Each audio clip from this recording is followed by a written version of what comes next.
O livro de Mirdá, capítulo 24. Não é correto matar para comer?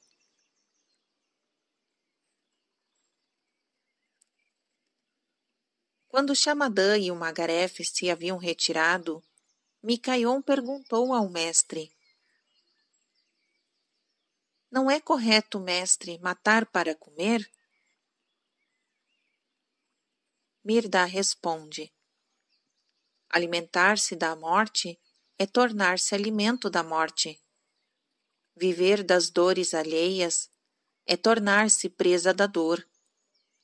Assim, o decretou a vontade total. Toma conhecimento disto e escolhe o que hás de fazer, Micaion. Micaion fala: Se eu pudesse escolher, escolheria viver como a fênix, do aroma das coisas, não de sua carne. Mirdá fala: Em verdade, uma excelente escolha. Crê, Micaion, que dia virá em que os homens viverão do aroma das coisas, que é o seu espírito, e não a sua carne e sangue. E esse dia não está longe para aqueles que almejam. Os que almejam sabem que a vida da carne nada mais é do que uma ponte para a vida fora da carne. Os que almejam sabem que os sentidos grosseiros e inadequados não são mais do que orifícios pelos quais se espia para o mundo dos sentidos, infinamente apurados e adequados.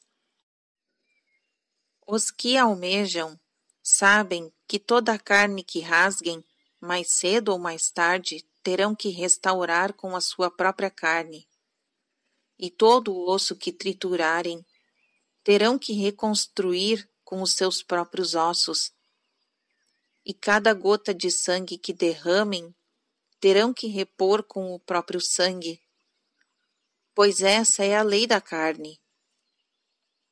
E os que almejam se libertarão da escravidão a esta lei.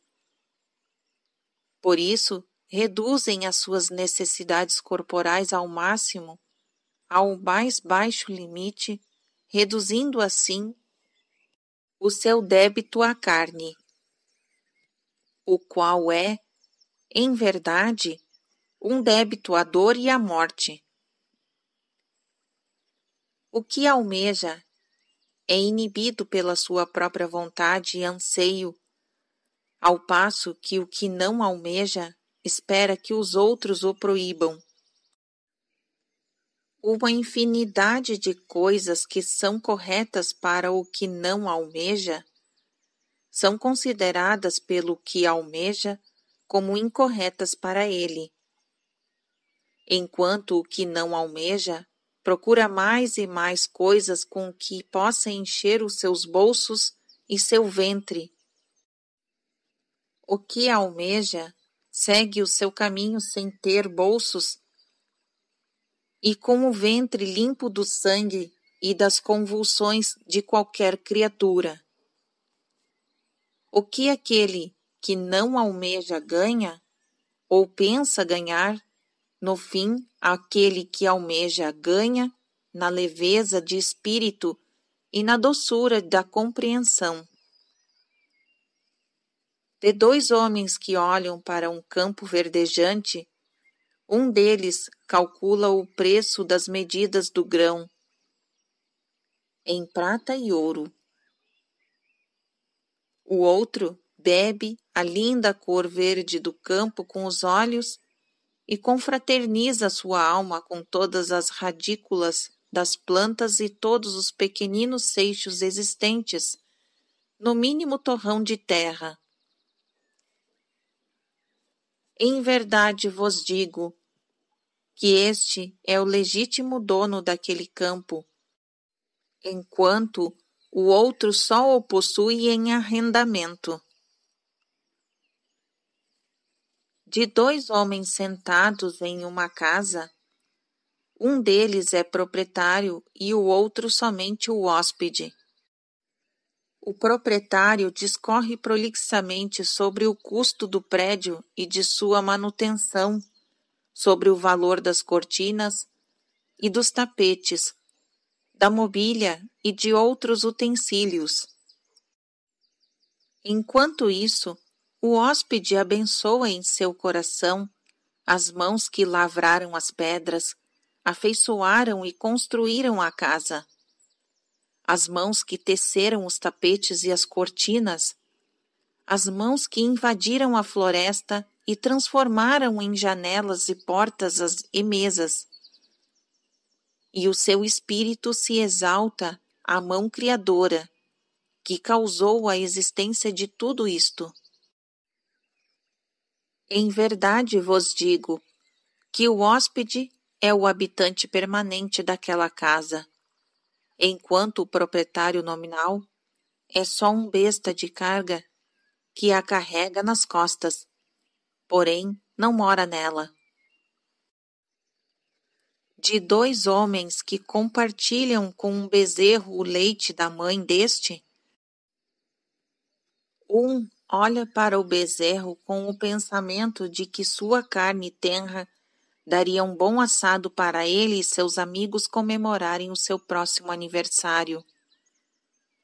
O outro pensa no bezerro como o seu irmão de leite e está repleto de amor pelo animalzinho e por sua mãe.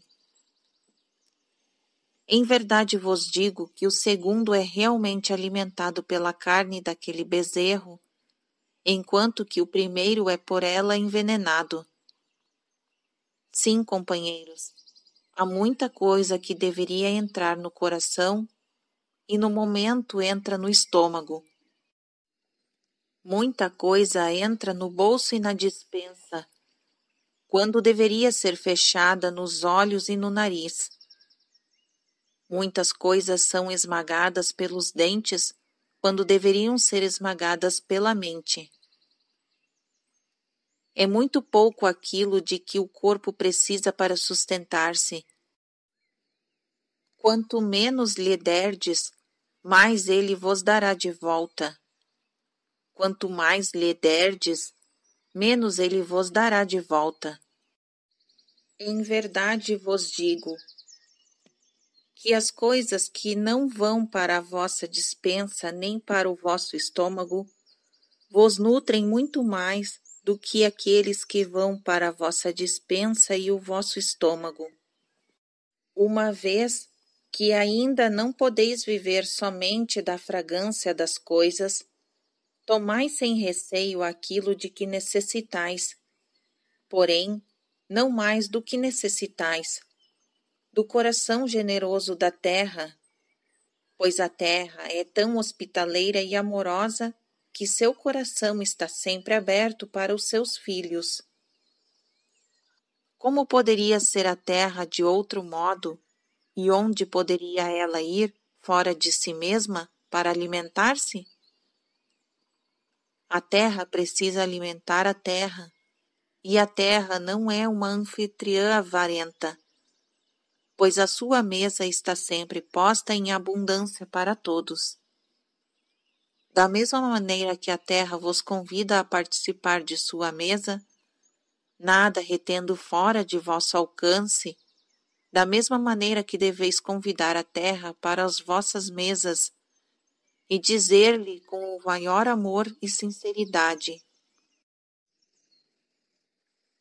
ó Mãe inexprimível, assim como tu expões o teu coração diante de mim, para que eu tome aquilo de que necessitar, ponho o meu coração diante de ti, para que tu tomes aquilo de que necessitares.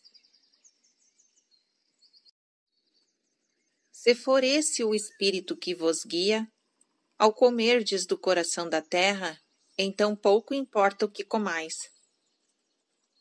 E se for esse realmente o Espírito que vos guia, então tereis sabedoria bastante e amor bastante para não privardes a terra de nenhum de seus filhos, especialmente daqueles que vieram para sentir o prazer de viver e a dor de morrer, aqueles que acabam de chegar ao segmento da dualidade, pois eles também têm um caminho a seguir, vagaroso e trabalhoso para a unidade. E a sua estrada é mais longa do que a vossa. Se os detiverdes em sua marcha, eles vos deterão em vossa caminhada. Abimar questiona: já que todas as coisas vivas têm que morrer, por uma ou por outra causa, por que devo eu ter escrúpulos em ser a causa da morte de qualquer animal? Mirda responde: conquanto seja verdade que tudo quanto é vivo está condenado à morte, mesmo assim é maldito aquele que causa a morte de qualquer coisa viva.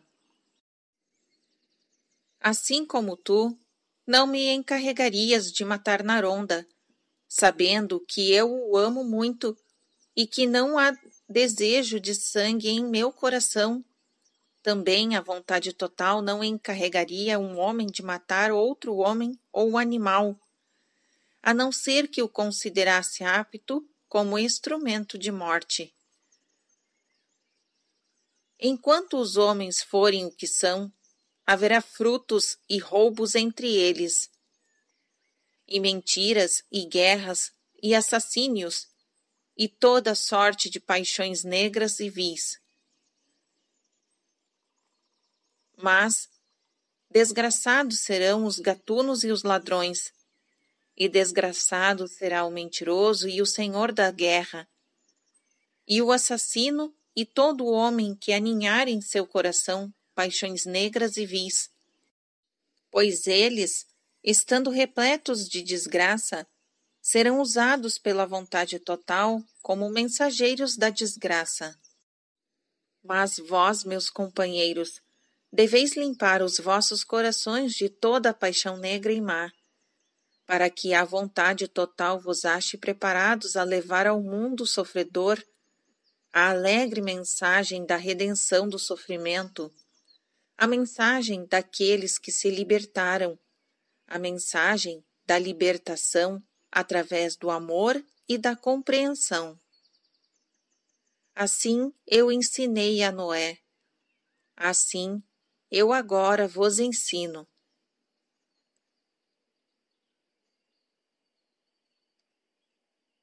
Fim do capítulo 24.